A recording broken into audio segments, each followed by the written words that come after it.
quand on envisage l'extension de l'euthanasie à des mineurs d'âge et à des personnes démentes, de nouveau, on invoque en faveur de cette extension la liberté de l'individu. Mais n'est-ce pas un abus, et un abus criant, quand il s'agit de personnes mineures, quand bien même on évoquerait leur éventuel discernement? Argumentation étrange quand on sait que les mineurs d'âge sont en des domaines importants, jugés légalement incapables de certains actes, par exemple d'acheter ou de vendre, de se marier, etc. Et voici que tout d'un coup, ils seraient suffisamment mûrs aux yeux de la loi pour se faire donner la mort, ce qui est la décision la plus grave qui puisse être prise les concernant. Mesdames, Messieurs, il a suffi de 11 ans pour envisager une extension de l'euthanasie initialement non prévue et initialement écartée. Combien de temps faudra-t-il pour envisager d'autres élargissements?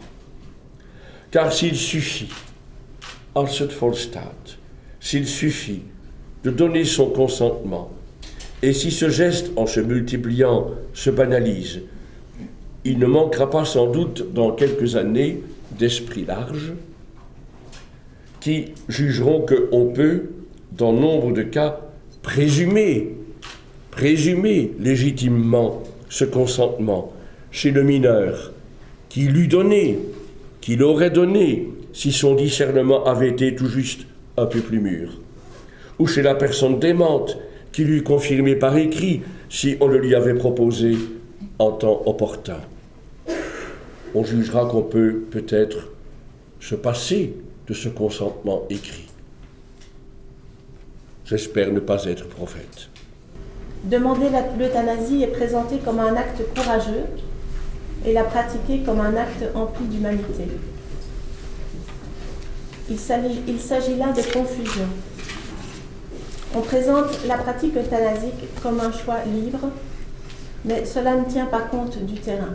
L'euthanasie est une manière technique de prendre en compte la souffrance humaine. Elle ne prend pas en compte la personne humaine.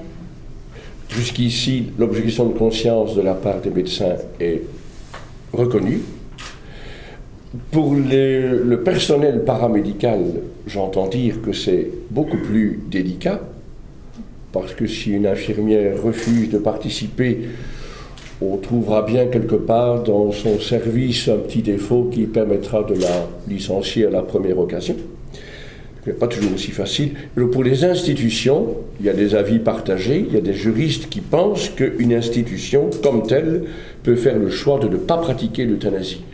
Et il est certain que les évêques de Belgique soutiennent les institutions catholiques qui font le choix de ne pas pratiquer l'euthanasie.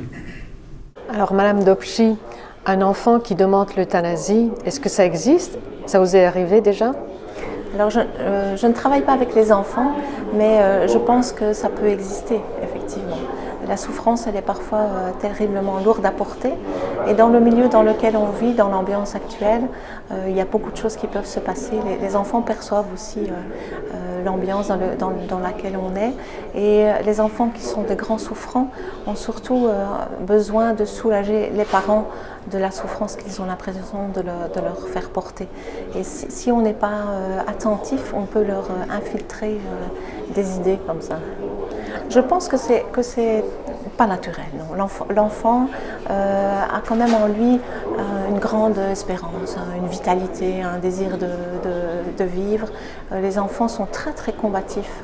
Les petits enfants cancéreux, par exemple, sont des enfants très combatifs. Et avec les soins palliatifs qui sont maintenant très efficaces, la partie souffrance physique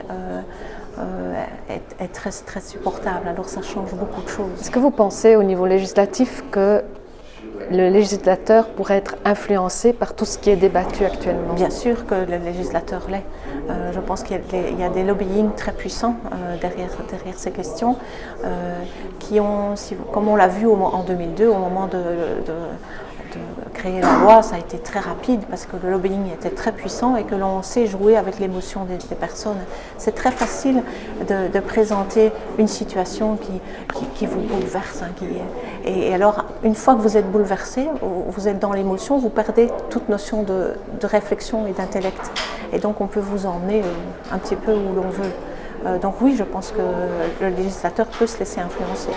Et pour vous, ce n'est pas un progrès? Pour moi, c'est un recul. Pour moi, c'est un recul, un pas de plus dans quelque chose qui est vraiment triste pour notre humanité, où on risque de perdre toute capacité à être ensemble, à rester ensemble, à être libre, mais solidairement libre.